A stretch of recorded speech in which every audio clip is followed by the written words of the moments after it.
Hi hello नमस्कार मित्रमैत्रिणींनो, मी संध्या तुम्हा सर्वांचं स्वागत करते साफसफाईच्या आजच्या आपल्या नवीन पॉडकास्टमध्ये. चला तर मग मंडळी, जास्त वेळ वाया न घालवता सुरुवात करूयात आजच्या आपल्या चर्चेला. तर मंडळी, आज आपण अशाच एका नवीन विचित्र नमुन्याबद्दल बोलणार आहोत. त्या नमुन्याला मी टॅग केलेला आहे. टायटलमध्ये तुम्ही त्याच्यावरतून अंदाज लावू शकता की आजचं आपलं पॉडकास्ट किती जबरदस्त असणार आहे. तर आज आपण बोलणार आहोत खचना ओल्ड एंजल हिच्यावरती. मंडळी, टाळ्यांनी स्वागत करा आपल्या आजच्या या नवीन नमुन्यांचं. मंडळी, पहिली गोष्ट म्हणजे मला ते खचनाज old angel world whatever it is काय आहे ना ते बकवास नाव, मला त्या शब्दाचा अर्थच कळाला नाही. म्हणजे नवऱ्याला तू एंजल वाटते म्हणून डायरेक्ट चॅनलचं नावच ओल्ड एंजल ठेवायचं. बाई, आता तुम्ही ते काय अर्थ काढून ठेवलाय ओल्ड एंजलचा ते तुमचं तुम्हालाच माहिती. पण खरंच खचना, तू ना आता ते शॉपिंग करून करूनचे भाज्या फोडणी घालून घालून आहे ना, एंजल तर दिसत नाहीयेस, ओल्ड मात्र नक्कीच दिसायला लागलीयस. काल आहे ना, मी जरा बाहेर गेली होती आणि तिथे एका रेस्टॉरंटमध्ये मला असं सहज एका व्यक्तीला मी बघितलं आणि त्या व्यक्तीकडे बघून मला एक क्युरिओसिटीने एक प्रश्न पडला डोक्यामध्ये की रेस्टॉरंटमधले माणसं वगैरे वॉट एव्हर व्यक्ती जे असतात, माणसं नाही, महिला पुरुष जे कोणी असतात ते काम करणारे, ते टकले का असतात आणि असे चोपडे चोपडे म्हणजे असे तेलकट तेलकट का दिसतात. जसं ही खचना दिसते, आपली मावसी फावसी जशी तेलकट तेलकट दिसते तसे. तर मला एक प्रश्न पडला की हे लोक सतत तेवढं किचनमध्ये असतात, सतत ते भाज्या फोडणी घालत असतात, ते फोडण्या देऊन देऊन देऊन देऊन ह्यांच्या तोंडावरती आणि ह्यांच्या शरीरावरती फार चोपडेपणा झालेला असतो. तसंच या खचनाचं पण झालंय, चोपडेपणा आणि नुसता थापाडेपणा, बस एवढंच येतं हिला, अजून काही येत नाही. आणि हिचा तो नवरा काय, याच्यावर तो डॉक्टर आहे की नाही ह्याच्यावरच मला शंका येते. म्हणजे काय रे बाबा, नक्की माणसांचा डॉक्टर आहेस का जनावरांचा डॉक्टर आहेस? म्हणजे नाही, म्हणजे काय बोलतात ना, ते एवढा फुकटा वेळ एवढा फ्री बसलेला असतोस ना, तो बाकी पडीक असतोस म्हणून विचारलं. ब्लॉगमध्ये सारखं आपलं येत असतो चोमडेपणा करायला मध्ये मध्ये, बाकी इतर वेळ कामधंदा करताना तू काय दिसतच नाही. बहुतेक डॉक्टरकीचा पेशा फेल झाला वाटतं तुझा, तुला काय त्यात सक्सेस मिळालं नाही वाटतं, म्हणून आलास इकडे तुझा डॉक्टरकीचा पेशा दाखवायला. कारण माणसांचा बाळांचा जो डॉक्टर असतो ना, त्या डॉक्टरला फालतू फालतूपणा करायला वेळच नसतो. कारण माणसं ना सारखं सारखं कशाने ना कशाने आजारी पडतच असतात. पण जनावरांचं कसं, ते खूप रेअरली आजारी पडलेली दिसतात ना. त्यावरून मला असं वाटलं की तू बहुतेक ढोर डॉक्टर बिक्टर आहेस की काय. नाही, ढोर डॉक्टर असणं पण काही वाईट नाही आहे. कधी काळी मला सुद्धा ढोर डॉक्टरच बनायचं होतं, पण ठीक आहे, असू दे. बिचारा एवढा बोर असतो ना की काय बघायचं कामच नाही. माणसांचं कसं असतं माहिती आहे का, एखादी व्यक्ती डॉक्टरकडे गेली ना, त्याच्या दवाखान्यात गेली ना, तर माणसाचं अर्ध दुखणं त्या डॉक्टरला बघूनच पळून जातं. पण हा डॉक्टर कसला आहे काय माहिती, ह्याच्यावरती दुनियाचा दुखवटा पडलेला असतो. ह्याला बघितलं की जो आजार नाही आहे ना, तो आजारसुद्धा, ती कणकणीसुद्धा, ते वीकनेससुद्धा माणसाला येऊन जाईल. म्हणजे ह्याचा डॉक्टरकीचा पेशा हा मनापासून करतो का नाही ना, ह्याचं मला काय गॅरंटीच नाही. म्हणजे करतच नसावं, तेव्हा तेवढा फार मरगळलेला असतो बिचारा. आपला उठतो, ती पण उठते, व्लॉगची सुरुवात करतो हा, ती आपलं उठते, भाजी फोडणी देते, हागारोच्या डब्यामध्ये डबा भरून देते आणि झालं, बाय बाय ब्युटिफुल असं म्हणून तो निघून जातो. झालं, संपलं, डॉक्टर डॉक्टर खेळून झालं बच्चाचं. ते असो, काय पण म्हणा, पण माणूस आहे ना, दोन गोष्टी आपल्या ठराविक आणि एकदम प्रामाणिकपणाने करतो, त्या एकदम अंतकरणातून करतो असं मी सांगून टाकते. मी काय नेहमी चुकीचेच पॉईंट बोलत नाही, मी चांगले पॉईंटसुद्धा बोलते. तर ऐका, ती म्हणजे व्लॉगची सुरुवात करायची. म्हणजे हे खचना, जुन्या दिवसाची जुनी सुरुवात. बघू आता खचनाने किचनमध्ये काय केलंय, खचना किचनमध्ये काय बनवते. आजचा दिवस खूप छान आहे. तुम्हा सगळ्या सुंदर लोकांना आजच्या शुभ दिवसाच्या, आजच्या खूप छान छान दिवसाच्या खूप खूप शुभेच्छा, असं एवढंच बोलायचं. म्हणजे एक नाही दुसरं नाही, फक्त एवढंच. ह्याच्या इंग्रजीच्या ठरलेल्या 1-2-4 लाईन ह्या डॉक्टर साहेबांकडे आहेत, ते हे बोलतात आणि कॅमेरामध्ये बघून झालं, ह्यांच्या व्लॉगची सुरुवात करतात आणि जातात त्यांच्या हिरोईन बायकोकडे की ह्यांची ती बायको काय उटारेटा करते ते. आणि यापुढे हा बाबा काय व्लॉगमध्ये काय दिसत नाही. म्हणजे पुढे अख्ख्या व्लॉगमध्ये ना हा बाबा तुम्हाला कुठेच दिसणार नाही. म्हणजे याचं नामो निशान तुमको नाही मिलेगा. ते म्हणतात ना, क्राईम पेट्रोलच्या सीनमध्ये बघा, सुरुवातीला कसा खून झाला हे दाखवतात, पण शेवटपर्यंत कोणी केला हे दाखवत नाही. तसं ह्या माणसाचं असतं. सुरुवातीला फक्त येतो, ह्याची झलक दाखवतो आणि ते निघून जातो. झलक दिखला जा, झलक दिखला आजा, एक बार आजा आजा आजा आजा आजा असं म्हणावं लागतं. पण हा बिचारा काय दिसतच नाही. त्याच्यानंतर जी खचना मॅडम ओव्हरटेक करते ती काय बिचारी थांबायचं नावच घेत नाही. पूर्ण अख्ख्या व्लॉगमध्ये बिचारी फक्त शॉपिंग शॉपिंग शॉपिंग आणि किचनमधलं ते रोजचं रट्टाळ रुटीन दाखवणं ह्यांचं हा फिक्स कंटेंट आहे. आणि ह्याला हे लोक म्हणतात we are a lifestyle vlogger. हेच आमचं काम आहे, दाखवणं, फक्त शॉपिंग दाखवणं. कसले लोक कुठून कुठून येतात काय माहिती. अहो डॉक्टर साहेब जरा ते ना लाईफस्टाईल व्लॉगिंग शब्दाचा अर्थ जरा गुगल बाबांकडून समजून घेतला ना त्याला उपकार होतील व तुमच्या जनतेवरती, तुम्हाला बघणाऱ्या जनतेवरती असा अत्याचार का करताय त्यांच्यावरती.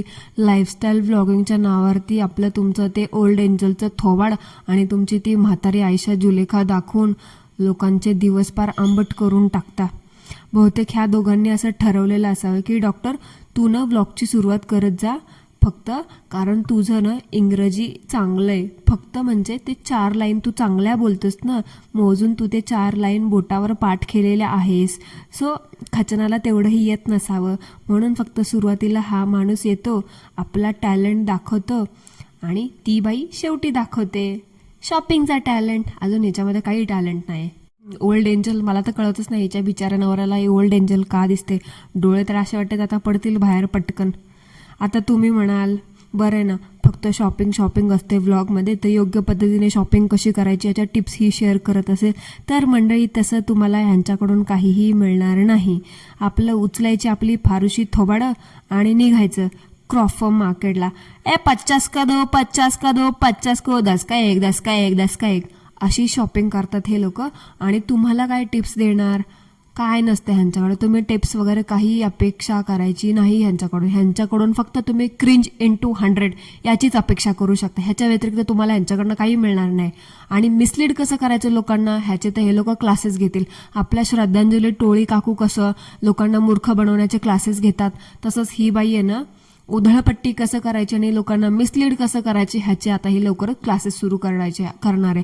तुम्हाला एनरोल करायचं असेल ना याच्या कॉमेंट बॉक्समध्ये जाऊन कमेंट करा. आता ही बाई आहे ना म्हणजे आपली खचना ओल्ड एंजल ही एवढी फेकाडी आहे ना, म्हणजे एखाद्याचे फेकण्याचं ऑलिम्पिक वगैरे असेल ना, एखादं फेकण्याचं फेकाफेकी करण्याचं कॉम्पिटिशन असेल.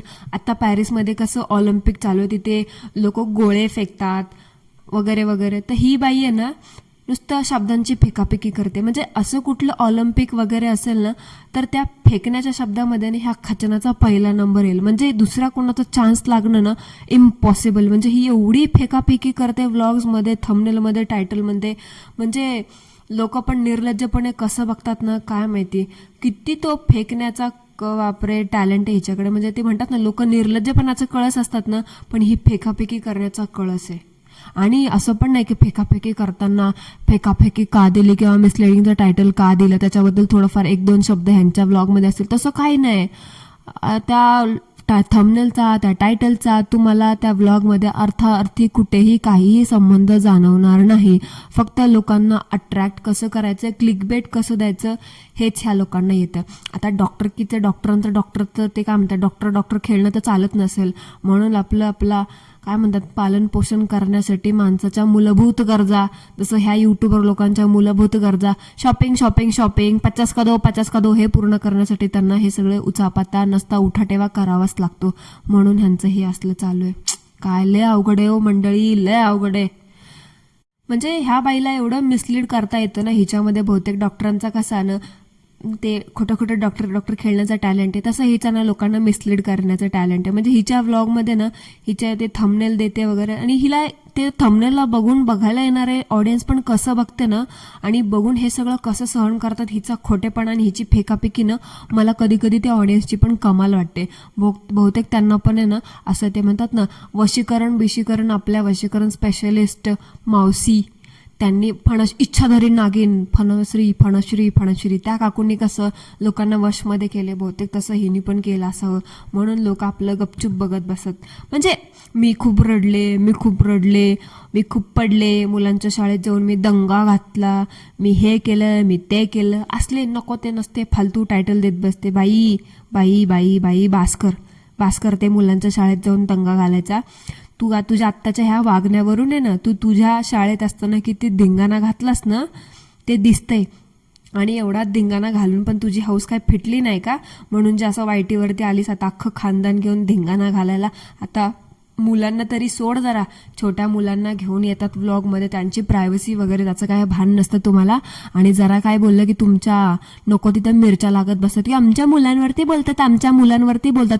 ती एकतर आहे चोंबडी युरोपवाली नकटी नटवी, तिला तर लय झोंबतं आली मोठी, तिच्या नाहीतरी नावातच झोंबले. मला तर वाटतं ना हे चोमल नावाच्या व्हायटीवरती जेवढ्या ब्लॉगर बायका आहेत ना त्या डोक्यात पेंगळ्याच आहेत वाटतं. म्हणजे त्यांना मेंदू नावाची चीजच नाहीये. स्वतः अख्खं खानदान बसायचं, मुलांचं म्हणतात ना पार्ट ना पार्ट रेग ना रेग दाखवायची व्लॉगमध्ये, ते चालतं त्यांचं, त्यांना दाखवून पैसे कमवायचे. आणि कोणी काय जरा बोललं पब्लिक कंटेंट समजून की ह्यांना लगे मिरच्या जमतात. म्हणजे हे असलं स्वतः आईबाप म्हणून काहीही करतील त्या मुलांसोबत. पण एक आम्ही चांगली गोष्ट बोललो की बाबा त्या मुलांना बोंबले टोंबले दाखवतेस कशाला ग तुझ्या मुलांना. गेली होती तिथं त्या मावसी फावसी इच्छाधारी फणसरीचे ते कॉमेंट करायला, आमच्या मुलांना पण सोडत नाही, मुलांना पण सोडत नाही. अगं तूच सोडत नाहीस त्यांना, मुलांना तुझ्या कंटेंटसाठी वापर करून देते. त्यांच्याकडे तुझं लक्ष तरी असतं का? त्यांना नीटनेटकं खायला सुद्धा देत नाहीस. आली मोठी शहाणी म्हणे आमच्या मुलांना. आधी स्वतःच्या खाली बघ किती अंधार येते आणि मग दुसऱ्यांना बोल. काय बोलतो ते ऐकायचं नाही, फक्त एकच गोष्ट पकडून बसायचं, आमच्या मुलांना बोलतात, आमच्या मुलांना बोलतात. तुझ्या मुलांना हॅपी बर्थडे विश करतो ते नाही का दिसत तुला? आली मोठी शहाणी. आम्ही तुझ्यासारखं तर नाही, तिथे जवळपास असतो ना ॲटलिस्ट एखादा गिफ्ट तरी पाठवलं असं. तुझ्यासारखे आम्ही फुकटे नाही, मुलांचा बड्डे असून त्यांना गिफ्ट सुद्धा घेत नाही. स्वतःच्या बड्डेला स्वतः मात्र लुई वितॉन, गुची, प्राडा, LV काय म्हणतात ते भरपूर सारे ब्रँड्स आहेत ते घेऊन बसायचे. आणि मुलांच्या बड्डेला ह्यांना साधा एक फ्रॉक घेणं होत नाही. असले हे लोक आहेत शहाणे आले मोठे. सॉरी मंडळी, मी भरकटले जरा, कारण ती गेलीच माझी तशी डोक्यामध्ये. मी तिच्यावर लवकरच पॉडकास्ट घेऊन येणार आहे, त्याच्यामुळे थोडंसं आता वळूयात आपण आपल्या मेन मुद्द्याकडे. होतं असं कधी कधी एखाद्या व्यक्तींच्याबद्दल आपण एवढं सारं साठवून ठेवलं असं ना, त्याचं मध्येच पचकन बाहेर निघतं. त्यांचं हे बघून आहे ना मला तर काय वाटतं माहिती आहे का मंडळी, ह्या जे कोणी स्वतःला lifestyle blogger, daily blogger, content creator, influencer असं समजतात आणि फक्त कॉन्टेंटच्या नावावरती यांची धुनी भांडी आणि मुलं दाखवतात, ह्यांना बघून तर मला असं वाटतं ना ह्यांनी कंटेंटसाठीच मुलांना जन्म दिला असावा, बाकी काही नाही. मला नाही ह्या लोकांचं एकच कळत नाही, म्हणजे तुमच्यासारख्या थुकरेट लोकांनी स्वतःची प्रायव्हसी जगजाहीर केली आहे, याचं खूप मोठं तुम्हाला काय लय मोठं काम केल्यासारखं वाटतं का? म्हणजे मला काय कळतच नाही. ह्यांना असं वाटतं की यांचे 1,00,000-2 लाख फॉलोअर असतील, यातले आता किती डेड आहेत आणि किती ॲक्टिव्ह आहेत ह्यांचे ह्यांनाच माहिती. पण ह्यांना वाटतं की ओ मी खूप मोठी सेलिब्रिटी आहे, मी खूप मोठी हे आहे, मी खूप ते आहे. म्हणजे ह्यांना काडीचं तर काही येत नाही फालतूपणा करण्याशिवाय, आणि त्या किचनच्या बाहेर पडल्याशिवाय ह्यांना काही किंमत नाही. एक नंबरचा डोअरमॅट आहे. पण लय माज असतो ना काय काय लोकांना, तोरा म्हणायचा, तोरा खरं भाषेत, गावरान भाषेत तोरा तो असतो ह्या लोकांना. बाकी ते म्हणतात ना प्राण जाय पर वचन न जाय, तसं ह्या लोकांचं एकदम फुकटेपणा करायचा, फुकटेपणा, बाकी काही नाही. फुकट मे सब ले लो, फुकटेपणा.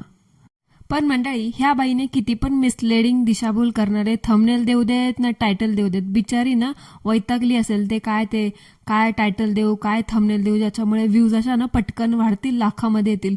पण हिचा प्लॅन नेहमी फसतो. 30,000च्या पुढे काय हिच्या व्ह्यूज सरकत नाहीत. म्हणजे हे असंच होतं ना खोटं बोलण्याचा परिणाम. फक्त फॉलोअर्स वाढत आहेत पण व्ह्यूज अजून आहे तिथेच आहेत. म्हणजे मला तर काय वाटतं माहिती आहे का मंडळी, हिने पण त्या युरोपाला बोंबलीसारखं खरेदी केली असतील का फॉलोअर्स? नाही, म्हणजे लाखात फॉलोअर्स आणि व्ह्यूज मात्र हजारात पण नाही. म्हणजे तुम्हाला काय वाटतं ह्याच्याबद्दल कॉमेंटमध्ये मला नक्की सांगा. तिचं पण तसंच झाले, बिचारीच्या व्ह्यूज पार 30,000च्या पुढे पण सरकत नव्हत्या, म्हणून आलीच लगेच भारताला उद करत. तसंच हिचं पण आहे. आता हे भारतातच राहते ना, मग ही कुठे जाणार ना, म्हणून तसं असतं.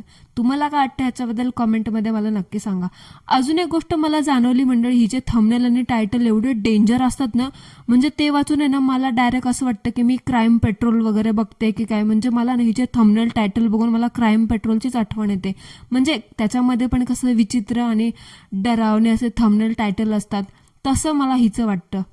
आता बोलूयात ह्यांच्या घरातल्या 90sच्या हिरोईन हेलनबद्दल. म्हणजे म्हातारपणाला लोक काशीला जातात, तीर्थयात्रेला जातात, जे काही उभ्या आयुष्यात ते म्हणतात ना बट्ट्याबोळ केलेला आहे आपण, त्याचं प्रायश्चित्त करण्यासाठीच्या मार्गाला लागतात. पण ह्यांच्या घरातला हा नमुना तीर्थयात्रेला जायचं सोडून यूट्यूबवरती आलाय. आता लोक म्हणतील म्हातारपणात म्हणजे काय फरक पडतो? अहो, म्हाताराने म्हातारासारखं राहिलं पाहिजे ना. हे लोक असं वागतात की ह्यांना बघून 4 म्हातारे लाजतील की बाबा आम्ही आमच्या म्हातारपणात वागायला चुकतोय का, ही बाई हिच्या म्हातारपणात वागायला चुकते. आता मी तुम्हाला माझ्या घरातलं उदाहरण सांगते. म्हणजे माझी आजी ना, तिला म्हटलं ना, आजी आपण चल फोटो काढूयात किंवा तुझा मी मेकओव्हर करते किंवा शॉपिंगला जाऊयात, तर माझ्या आजीला ना हे सगळे शब्द शब्द एकदम अनोळखीच वाटतात. म्हणजे शॉपिंग किंवा मेकओव्हर, सेल्फी वगैरे. तिला पण आहे ना, कधी म्हटलं ना फोटो काढा, ती असं पदर वगैरे घेते, व्यवस्थित चापून चोपून केसावरती असं हात फिरवते, कुंकू वगैरे आहे का असं व्यवस्थित असं बघते. आणि ह्यांच्या सासूबाई, तिचं काहीतरी वेगळंच असतं. त्या दिवशी मी तिच्या ब्लाऊजचा गळा बघितला, बापरे, तिला बघून मला असं वाटलं मला मी म्हातारपणात आले की काय. म्हणजे कसलं ते खतरनाक डेंजर होतं. म्हणजे ते म्हणतात ना, लोकांना दिशाभूल करण्याचं भारी आहे. सून इकडं दिशाभूल करण्याचे टायटल देते आणि सासू इकडं दिशाभूल करते. म्हणजे दोघींचा एकमेकांना असा ताळमेळ बसलेला आहे एकदम फक्कडपणे. माझी आजी काय बोलते, आपण फिरायला जातो ना, पंढरपूरला जाऊया, बालाजीला जाऊया, नाही तर कुठल्या एखाद्या देवळात जाऊया. नाही तर ती म्हणते थांब आपण एखादा अभंग म्हणूयात, एखादा श्लोक म्हणूयात, किंवा तिचं आपलं पठण वगैरे चालू असतं. पण हिच्या सासूचं बाबा, सासू शब्दाला लाजवेल असं ह्यांचं वागणं आहे. म्हणजे फक्त नट्टापट्टा करायला निघाले उधळायला गावभर असं हिचं. म्हणजे सुनेला जरा जावं, त्या घरामध्ये मदत करावी किंवा कुठल्या कामाला मदत करावी, असलं ह्या बाईला काही सुचत नाही. नुसतं आपलं उठायचं मुरळ्यागत, झागामागा आणि मला बघा. ती खचना म्हणून तर स्वयंपाकघरात तुला घुसू देत नाही. तुला आता काय इकडचा स्वयंपाकाचा स्वसुद्धा येत नसेल, पण नट्टापट्टा करायला मात्र तू एक नंबर. एक काम करू काकू, मी तुम्हाला एक आयडिया देते. ते मेकअप आर्टिस्ट वगैरे आहे ना, तुम्ही तसला कोर्स करा, लय भारी जमल बघा तुमचं. आणि व्ह्यूज वगैरे पण आहे ना अजून चालते तुमचं. तुम्ही सेपरेट चॅनल पण खोला आणि एखादं बुटीक पार्लर जे असतं ना ते पण टाका. एकच नंबर, तुमचा जम बसला म्हणजे बसलाच. ही खचना तिच्या नावाप्रमाणेच खचून चालली. म्हणजे नुसता स्वयंपाक करून करून, भाज्या फोडणी घालून घालून बिचारी खचून चालली. मनातल्या मनात ती पण आहे ना सासूला शिव्या घालत असणार. कारण बिचारीने एकटीने किती करायचं ना. घरामध्ये सासू आहे पण सासूचा कुठल्याच गोष्टीला हातभार नाही. जरा अकलीने आणि वागण्याने बालिश आहातच, पण जरा वयाने मोठा आहात ना याचा भान ठेवा. आणि घरातल्या एखाद्या कामाला एखाद्या करत्या पुरुष काय म्हणतात, करत्या माणसाप्रमाणे, करत्या मोठ्या व्यक्तीप्रमाणे ना वागायला शिका. जरा स्वतःच्या सुनेचा पण विचार करा. ती किचनमध्ये येऊ देत नाही, तुमच्या वयाचा मान ठेवून याचा अर्थ असं नाही की सगळं अंगच काढून घ्यायचं. जरा ती पण माणूस आहे, जरा तिचा पण माणूस म्हणून विचार करा. स्वतःची मुलगी असते, तिला पण असं दिवस रात्र किचनमध्ये पडीकच ठेवलं असतं का? जरा तिला पण थोडा चेंज वगैरे द्यावा. उगाच आपलं सासू ती समजून घेते म्हणून पार तिचा डोरमॅट बनवून ठेवायचा. आणि खचने जरा ते सी फूड खायचं, जरा ते मासे, समुद्रातले प्राणी, बोकडं, शेळ्या, मेंढ्या, डुकरं खायची जरा कमी कर. तुम्हा लोकांच्यामुळे ना वर्षाला 4-5 हजार कितीतरी मुके प्राणी कापले जातात तुमच्या एकट्या घरातल्यामुळे. म्हणजे नुसतं खा खा खा खा, सी फूड खायचं, चिकन मटन खायचं. तुमचं डोकं ना बधीर झालंय ते जनावरं, मुके जनावरं खाऊन खाऊन. नुसतं बकासुरागत उठायचं आणि खायचं. आणि काय रे शन्नी, डॉक्टर आहेस ना तू? शोभतं का तुला हे असं एवढं प्रोटीन रोज रोज खाणं? एवढं प्रोटीन खाऊन खाऊन तुमचे मेंदू ना रिकामी झालेत, निकामी झालेत. रिकामी तर आहेतच, निकामी पण झालेत. नुसतं खायला काळण, भुईला भार, बिंडोक खादाड लोक. नुसतं खाण्याला पण एक मर्यादा असते. कसला डॉक्टर आहेस तू? कारण ही कसली डॉक्टर फॅमिली ना तुमचं, तुम्हाला लोकांनाच माहिती आहे. श्रावण महिना पण पाळतात का नाही ना ह्यांचं यांनाच माहिती. मूर्ख लोक नुसतं खा खा खादाड्यागत खायचं आणि वरतून म्हणायचं आमचं वजनच कमी होत नाही. महिनाभरात 4-5 बोकडं तर हे एकटेच संपवत असतील आणि वरतून म्हणायचं आमचं वेट लॉसच होत नाही. 4 दिवस उपाशी राहून बघा, झर वजन कमी होईल. आले मोठे शहाणे इन्फ्लुएन्स करणारे. इन्फ्लुएन्स काय करतात हे, तो रोज उठून मुकी जनावरं कापा आणि शिजवून घरात खा. हे असं ह्यांचं, ह्याला म्हणतात हे लोक इन्फ्लुएन्स करणं. आता मंडळी तुम्हीच सांगा काय म्हणायचं ह्या लोकांना. 2 शब्द कॉमेंटमध्ये नक्की नोंदवून जावा. So that's it for today मंडळी. आय होप तुम्हाला आजचं आपलं पॉडकास्ट आवडलं असेल तर कॉमेंटमध्ये मला नक्की सांगा. नसेल आवडलं तरी सुद्धा कॉमेंटमध्ये मला नक्की सांगा. भेटूया लवकरच एका नवीन नमुन्यासोबत, एका नवीन चर्चेसोबत. तोपर्यंत ॲज ऑलवेज सर्वांनी काय करायचं ते करा. Thank you so much. धन्यवाद.